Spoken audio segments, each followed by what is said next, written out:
All right, what's up? This is Dylan Berry. This is the Think NFT podcast, demystifying Web3 for the entertainment industry. I got Scott Page from Pink Floyd, the man, the legend in here. Yay. What up, Scotty? Oh, man, it's all going down right now, man. I'm so excited. I've been really getting into the DeSo community, the decentralized social media guys, hanging out with all of them, man. That is a fascinating thing, a big deal for artists. We're definitely got to start taking a look at the DeSo part of this whole thing with NFTs and what's going on. I think it's great, and I'm very excited about all the events we got coming up. This is a great time, man. This is the people's movement, man, to take back the currency, baby. It's been a hell of a grind. So we just did NFT LA, tore that up. Scotty's speaking on the big stage with some pretty heavy cats. We had Mark Cuban there. Charlie Sheen showed up, which was very enlightening. Yeah, he was like, Charlie, do you own an NFT? Nope. Don't know what the fuck those are. Anyway, I think I can say F. We're going to have to zoom that out later. Anyway, we've got some great guests today. Yeah. There's a lot to cover, man. We got my dude, Adam, AKA InVenom, in the house. He launched Green Rabbit. Green Rabbit is probably the dopest metaverse I've seen since Fortnite. Super creative, amazing what he's pulled off. They did millions in sales. They did it on wax. They bucked the system upside down backwards, which is Adam's protocol. So I'm glad to have him on here. I got our guy, Jake Fraser, on here. He's the head of biz development at Mogul Productions. They are leading DeFi and NFT marketplace platform for the film and entertainment industry. We love that because we're the entertainment folks on this podcast stuff. So we're going to dig in with Jake and talk about Mogul. Let's go ahead and pull the dudes up here and get into this. Adam, where you at, buddy? There he is, my man, Adam. Yo. Yeah.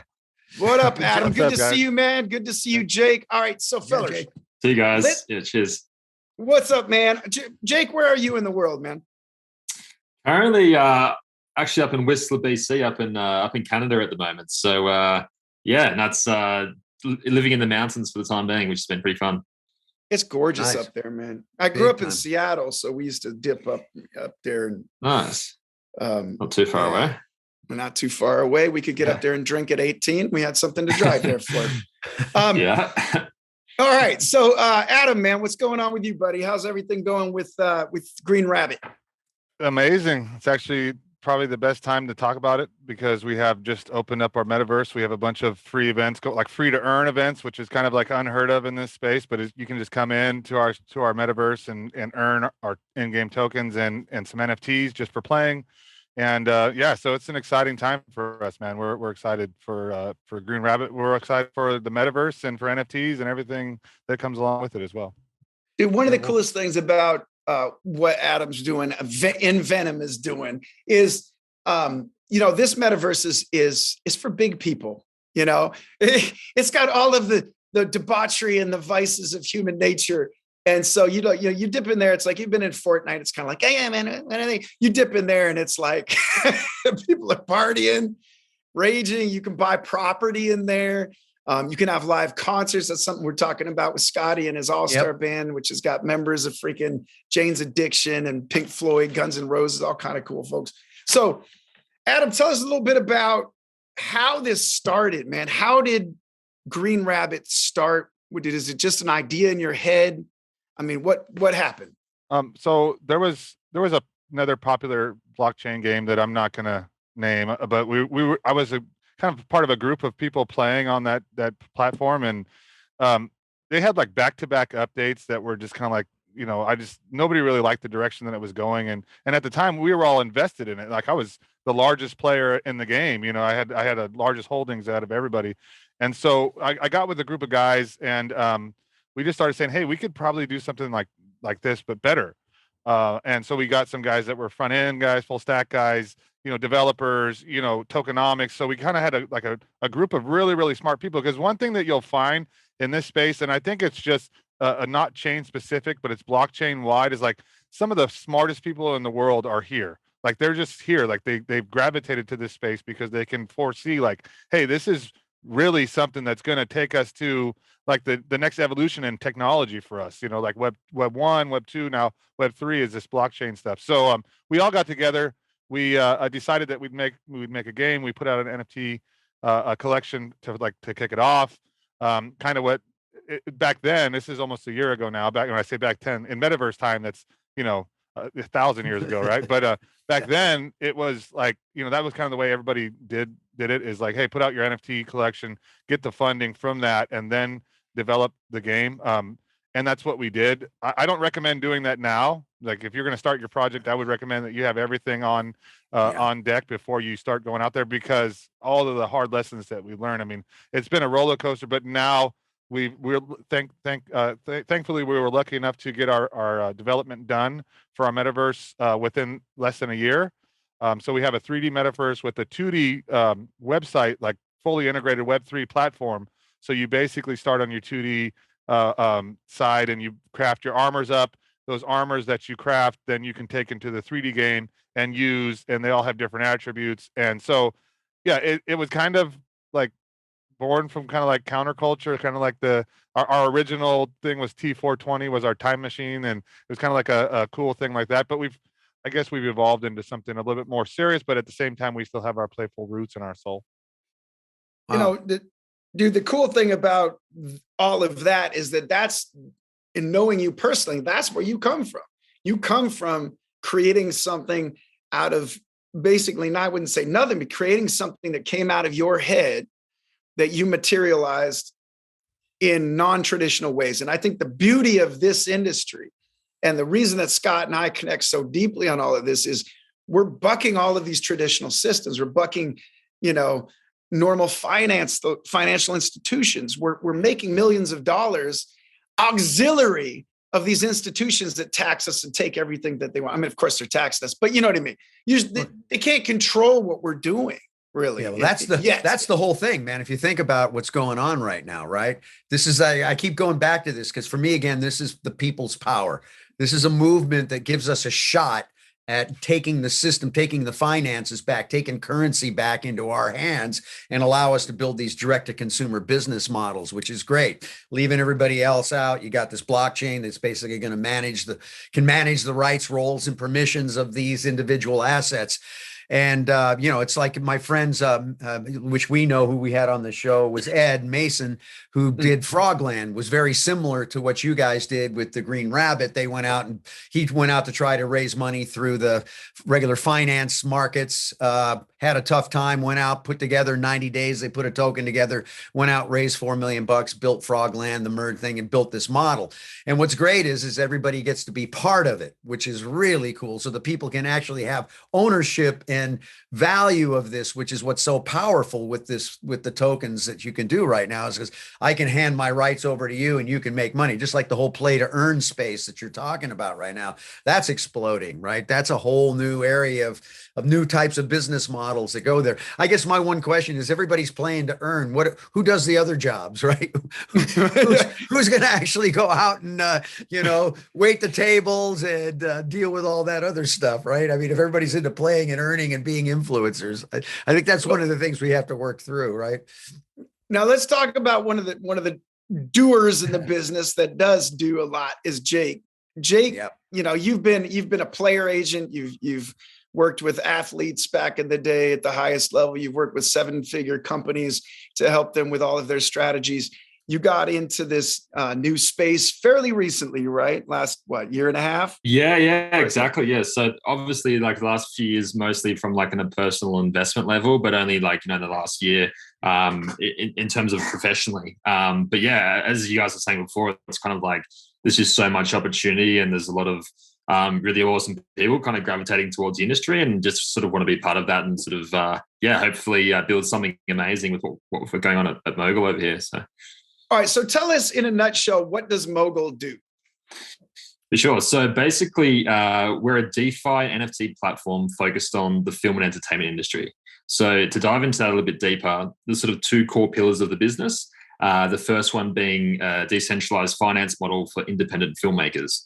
So what that means is that, producers that are looking to get their story or their screenplay greenlit, they would submit their story or synopsis to us. And then we have a team of producers in-house that would go and take those stories, review that, and then present call it 3 different options to our community. And then our community actually get to vote on what film they like the best, they'd like to see turned into a cinematic release. So that's kind of like one aspect of the business. The other side is an NFT marketplace, which is focused on mostly utility-based NFTs, mostly around film, music, and creators. So when I say utility-based, what I mean by that is it could be access to like a red carpet film premiere. It could be a behind-the-scenes, NFT for a film that's in production. It could be a signed version of a screenplay. It could be meeting a lead actor. Basically designed to bring the fans closer to the action in ways that weren't previously thought possible. Right. So that's kind of like the 2 main areas that we're working on. Now, is this a self-serve platform? In other words, do I sign up and I get myself my profile, my channel, and I build my own thing? Or is this something you guys do that you submit, or how does that work like that? Great question, Scotty. So basically it's a curated platform right now. So we work with people that submit their IP to us, that we work with closely, that we then bring that to market. And then as we scale, it'll turn into a self-service platform where creators from all around and music and film will be able to put that directly to market as we begin scaling the next sort of 12 months. Got it. And what have you done so far? I mean, where are you at in the process? Obviously, we're all new. I mean, when we talk about, sure. I've been in the space a year and a half, and I'm like, you're an OG, dude. I just said you're new. Yeah, you're new to the space, and I should have said, well, shit, it really just launched a year and a half ago at this. That's it. But yeah, we've actually been in development from like 2018, and we launched the platform about a year and a half ago.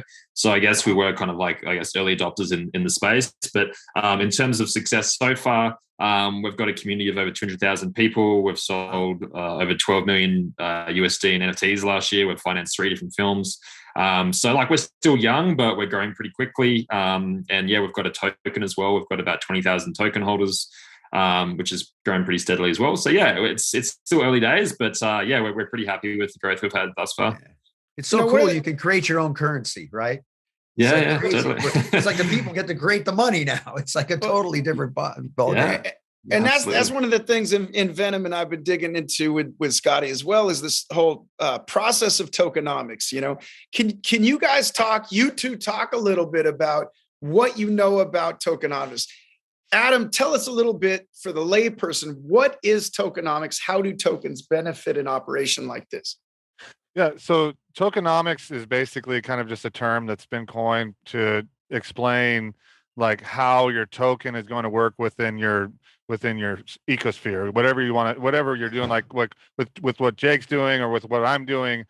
There's different, I guess what the allocation is, how the token is going to be distributed, where you're going to be trading on, what chain the token's on. There's a lot of different factors that kind of boil into that, but the idea is kind of like it becomes like the currency of your community, right? So we have a token, the community thing, they speculate on that token, and that's what gives it value, because if the community finds that it's valuable to hold it, if it's in demand, supply and demand and all that, the obviously the value of the token will go up. And so the idea is that you create like a self-sustaining economy, where one that a lot of times they get inflationary and then they start collapsing on themselves. But if you can create a self-sustaining economy that has a constant drive or a constant burn mechanism, you can find some pretty good success on having a token. The only problem for us is that we released the token for the community. It's not something that we speculate on, so we see it as an in-game token.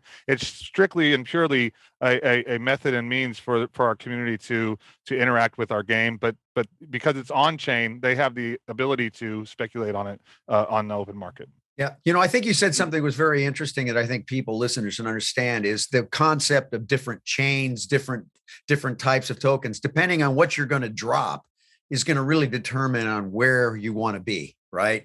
Again, Wax is a great example of an area, what I would call because William Quigley is actually a buddy, and we talked about this. He's looking at the NFT in the more, this is like everybody can get in. It's I'm almost calling it like, I use it like McDonald's. In other words, this is an opportunity for people that everybody get in, where a lot of times on ETH chain with the high gas prices, these are people that are going to spend a lot of money and it's not necessarily affordable for everybody else. So I think whenever you're going to drop your token, you need to find where is the community for the type of project that you're dropping, and then finding where that makes sense, right?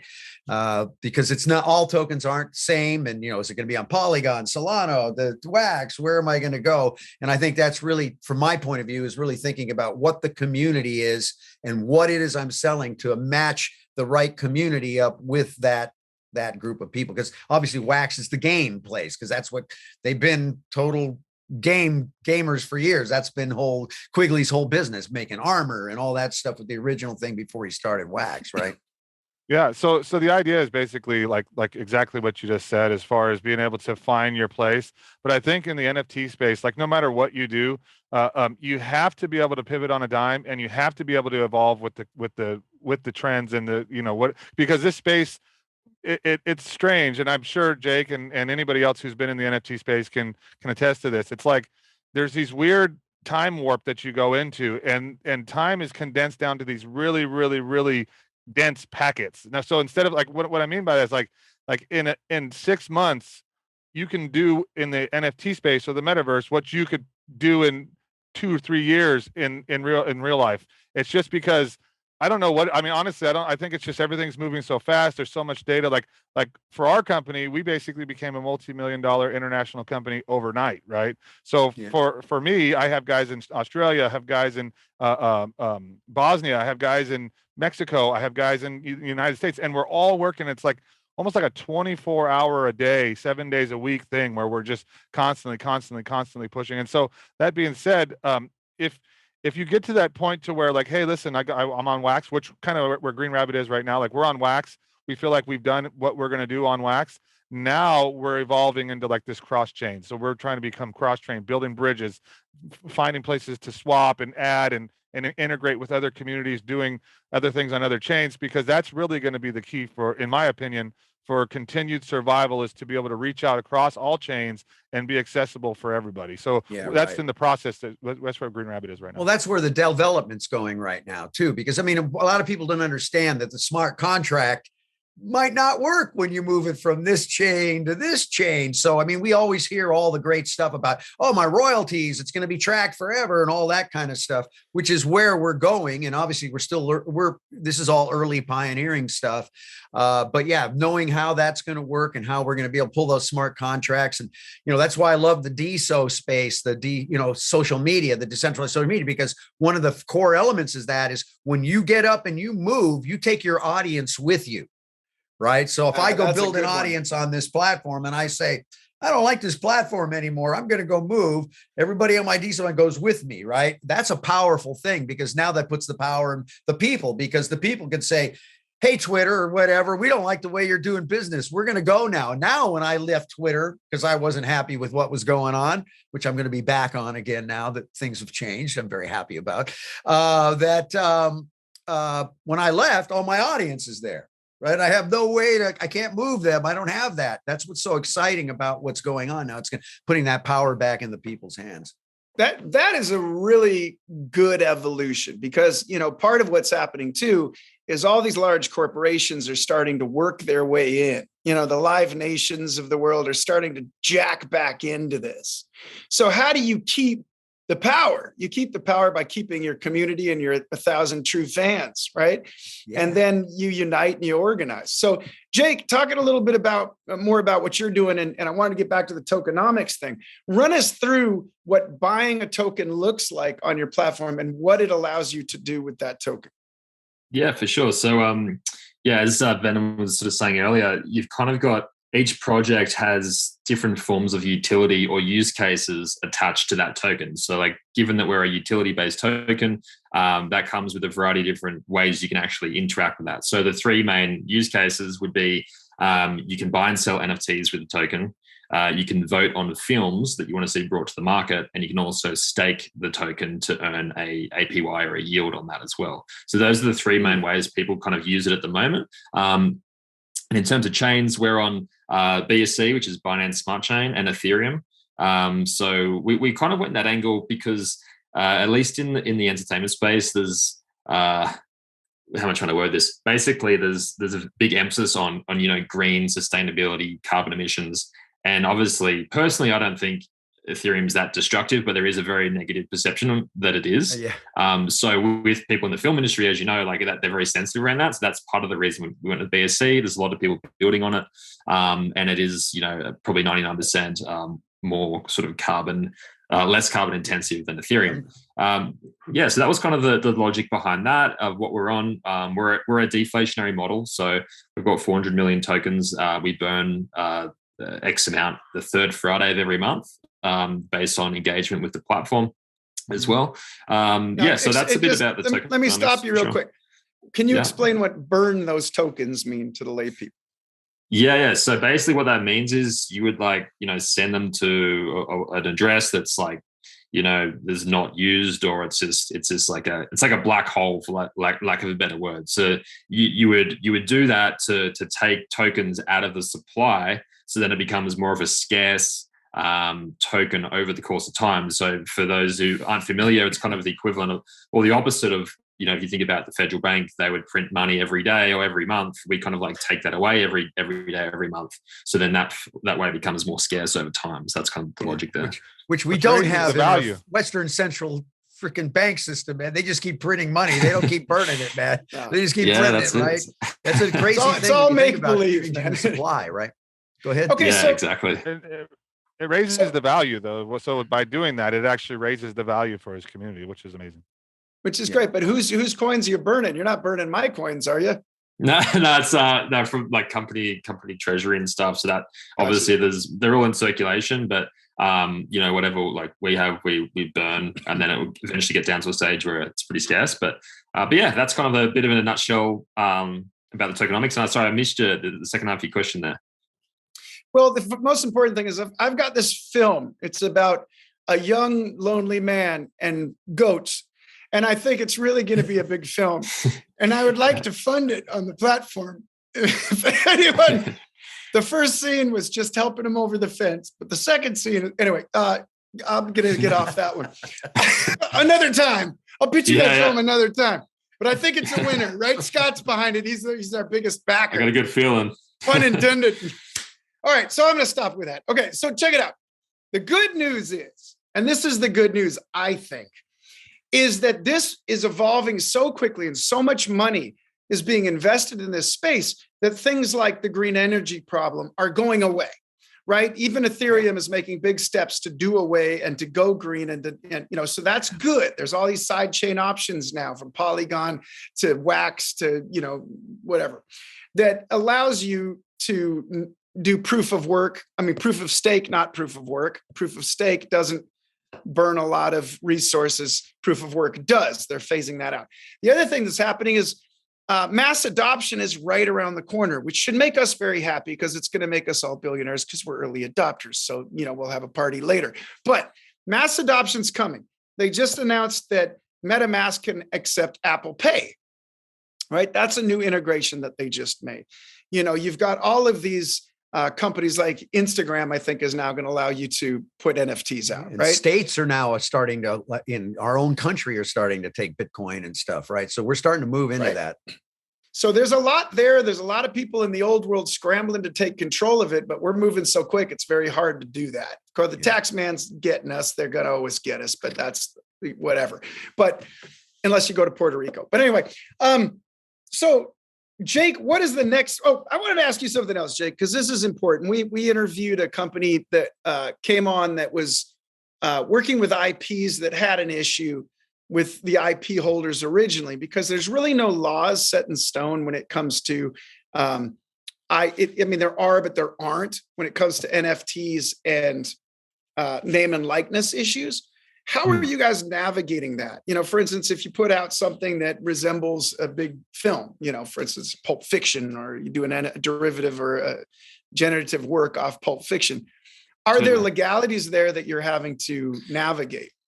Yeah, it's a great question. And there's definitely a lot of, I guess, for lack of a better word, uncertainty at least from a creator standpoint, when they're, for a lot of people, they've never done an NFT before, and this is very foreign to them. We've over the last several years kind of been refining all of like our framework and our legal process. We have like 3 different legal teams. So it's a very in-depth thing that we've had to dive into and do a lot of diligence on. But to answer your question, typically what we would do for the most part is actually work with that person directly that actually owns that IP. So then they can have complete autonomous control of that IP, and all we are is just a marketplace that we're a vehicle to be able to sell that in a new way that wasn't really previously there. So that's the first thing. Indemnify yourself, basically. Indemnify exactly. yourself. Yeah, right. That's right. And then in terms of like actual artwork, that's where it does get more interesting, because if it's technically from the rule of the law, if it's like a generative art that you've done on your own, that's an original piece, you own that. But if there's certain things where you're putting in words or like too much image and likeness, then that sort of goes over to that, what's considered acceptable, and it causes problems. So I guess to answer your question, we like to try and work with partners directly for the most part, or if not, it gets a little bit more gray. But yeah, it just depends on what people are trying to achieve and artistically as well. But yeah, it's definitely interesting domain. Yeah. So it's interesting. Go ahead. Go ahead, Scotty. Well, I was just going to say, I don't want to, I guess I'm doing a cycle over there. I just wanted to bring up one comment that was thinking about, this energy thing real quick. Nobody's telling me what it costs me to send $10,000 to somebody in Europe.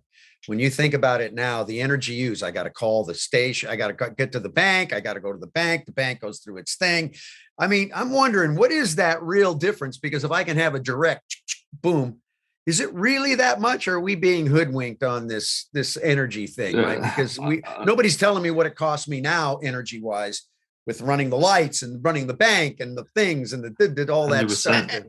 And running this Zoom right now. I mean, last time I checked, when I went to Washington, I went to Wenatchee, right? Home of the best apples. You know what the biggest thing in Wenatchee is? About an 18 football field long warehouse full of Amazon servers. So everybody buying a hat from Amazon, you're tapping those servers, right? Something's whirring, something's using that energy. Yeah. So all we're doing is splintering that energy out to personal home computers, essentially, right? Yeah, that's right. There's also, I kind of think as well, like my opinion is kind of along the lines of, well, who's to say what's an ethical use of carbon or power? Because like you could go on a airfare to Asia, and you would use so much carbon that people don't even have any idea how much that is. But then you're basically securing $1 trillion monetary network that provides new opportunities for people and new industries. Like it's kind of hard to, say what is a good and a bad use of energy. I think, but that's just a personal opinion. You know what the good and bad use of energy is? If you go back to the Tesla coil, a good use of energy would have been to have the Tesla coil, but General Electric came in and the power company and said, well, we can't make money off a Tesla coil and we can't make money off power. So guess what? A good use of power is for us to control it and charge you for it. It's all big business, man. Like, since we're a bunch of revolutionaries here, I think we can all agree that bucking big business in the old traditional form is really fun. It's big fun. It's big fun. It's fun to see these kids That's rolling around. They were told, it can also make you a target, though. You got to be careful because, I mean, really, if we at some point, if we start making too much, which I think we're almost there, where people are going to start. Actually, even for the IRS, like for us, just on the side note, because I wanted to kind of come in on the legality stuff. Like what we're doing is just basically like, even if the laws don't exist, we can look at the laws that already do exist for similar things and then just develop kind of according by those guidelines. Like we assume that even if the law doesn't exist, that it will exist at some time and we'll develop like that. And on the carbon side, Wax is a carbon neutral blockchain. So that's something that I think is another good point for Wax. Wax, in my opinion, is underrated. I don't think a lot of people know about it. So yeah, definitely go check it out if you guys get a chance. Sorry, I wanted to just add my thoughts. Yeah. Plus, they take fiat currency. They take all kinds of things. It's a great. And there's really no transfer fees. If I wanted to send you 12 million Wax right now, I could do it with zero fees. Could you do that? Let's see. Well, yeah, let's try that. I will. Give me your Wax wallet. I'm waiting. No, look, I think that one of the things that's really interesting to think about is that, all of this is evolving so quickly. But one thing in law that you cannot ignore is retroactive settlements. So if you're doing something with someone's IP, it can come back and bite you in the ass 10 years from now. And I guarantee you it will. If you take a Jay-Z song, you put it out, you make $4 million and you sleep and you buy all this stuff for the next 6 years, you better be ready for Jay to come get you his money in 6 years. So make sure you're being careful on everything that you're developing out there, because, if somebody owns it now in the real world, they're going to own it later in your digital verse. Yeah, no question. There's a lot of legality. This is the Wild West at its finest right now, man. It's go for it, but that's kind of the exciting part of this, right? It's like we get to kind of build the new rules. And I think as this momentum, especially as we start seeing inflation coming down, like they're doing, fiat just dying, and it's like we're watching from my point of view, we're watching the complete collapse of the other system. And so that's why it's important to kind of look at these new alternatives. And this is a crazy time. Crazy time. But meanwhile, right, you look at inflation, what they just announced today, that they're thinking, they weren't thinking we were going to hit a recession. Now they're thinking, we're definitely going to hit a recession because of the inflation. You think about that. At the same time, crypto just bought the naming rights at the Staples Center. I know 20 or 30 kids with Bugattis at age 19 to 23. So that money is being diverted out of the traditional systems. So if you're not getting hip to the new systems, you might miss out, and you might just live in the old world and pay out the nose. Meanwhile, my dude Venom's rolling up in his freaking jacked ass car, with a watch worth more than, your car. So let's just pay attention to what's happening. The New World Order. Okay, a couple things coming up I need to mention. Say that. This is a different New World Order. No, I didn't mean New World Order. The New World reconfiguration. There you go. Yes. Yeah, I don't want to use anybody else's jargon. So check this out. We got a couple awesome things coming up. Future Shape 360 in Denver is coming up. This is going to be 360 of the leaders in crypto, metaverse, NFTs, blockchain. It is a think tank. There, we've got A-list artists. Can we say the artists yet? Who's going to be there, Scott? I'm not sure. I guess let's be safe and not say. But let's just say it's the A team though. Let's put it that way. This is going to be a crazy cool event. This is all about the people that are going to shape Web 3.0. We're building this giant think tank of people that are going to help us figure out how to navigate these waters. Everything from, the top attorneys in the space to the top movers and shakers, the content makers, all of that stuff. So that's the idea is really to pull the power of the people together here to make this thing happen. And so I'm very excited about that for sure. And Scotty and I will be there. I'll be hosting it. Scott's putting on all the events and everything. We've got our guys over at Meta Noise running that. Live Nation got involved with some of the live events we're doing at the Fillmore. A lot going on. That's going to be awesome. That's late July. And don't forget, before that, we have NFT New York. We got NFT, so we're going to be cranking there. We've got multiple days events going on there in Soho. We're doing a crawl, multiple venues. We've got really innovative kind of, technologies for people to check out. I'm doing my drop. We're launching, which I'm very excited about it. It's called Rock Money with Arthur J. Williams. It's a whole series he's a very famous artist that's basically doing a set of mixed media where he's taking photographs and painting now. We're going to be launching a collection of Rolling Stones photos that have never been seen before that he was awarded, a bunch of Pink Floyd stuff that I'm doing right now, pictures from my tours and things, and then also Stone Temple Pilots. But the whole concept of Rock Money is everything we're talking about it. It's not about money is the root of all evil. This is about the idea of the people taking back the power of the currency, exactly what we're talking about. It's the decentralization of money, and we're bringing it all together. We're going to be launching that collection at NFT New York. It's going to be a physical set of stuff along with digital NFTs. So we're very excited about that, but we're also launching our whole syndicate of stuff that's going on, which we'll get into more deeper. I'm not going to say much about that, but we have a lot of events going on. We're going to be doing weekly meetups here in Los Angeles with the band playing ThinkX, and we're bringing in the DeFi, all those people in every week. So we're just going to build community right now.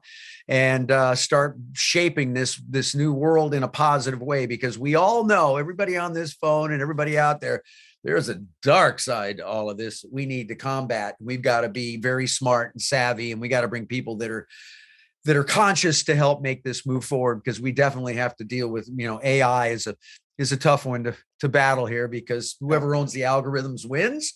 And so we've got to make sure that the people control the algorithms and not a bunch of goofballs that want to make people nuts and make everybody hate each other like we see going on right now. Yep. And so Future Shape 360 Syndicate will be rolling hard on that one. We got NFT NYC.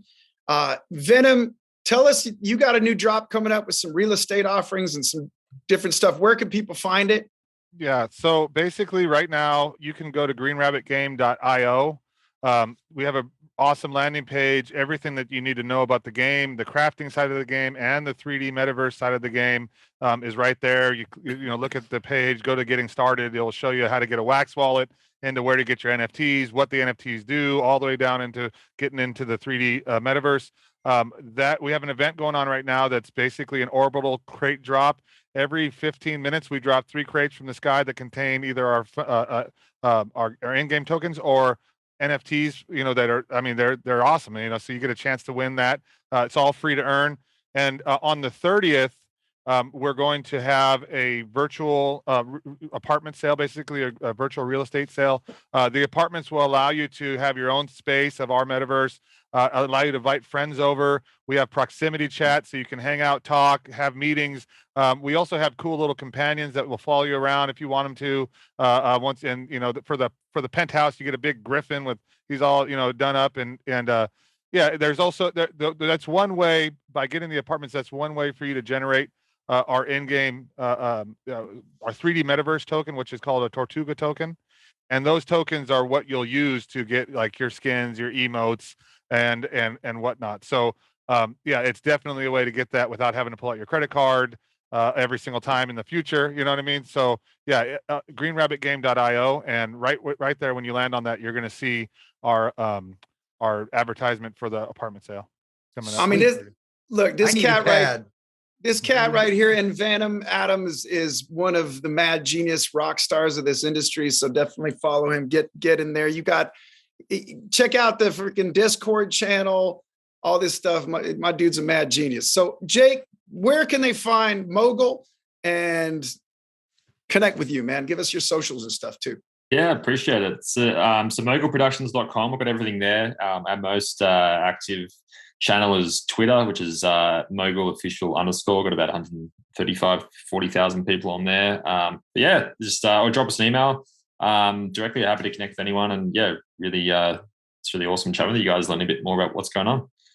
Hell yeah. Jake, I'm going to connect with you after this. I got somebody I need to introduce you to. But everybody, this is the Think NFT podcast, demystifying Web3 for the entertainment industry. Scott Page from Pink Floyd, the legend. Also, a lot of people don't know Scott was one of the earliest exits in DVD ROMs and technology. He's a technologist. The guy's killed it stem to stern. So thank you for being a part of the show. Thank you. In Venom, Adam, Green Rabbit, appreciate you. Mogul, Jake, Fraser, appreciate you too, man. My name is Dylan Berry. You can find me at Dylan Berry Official on the Instagram, the Dylan Berry on Twitter. And I own SmashHaus and a bunch of other things. And Syndicate up, baby. We're out of here.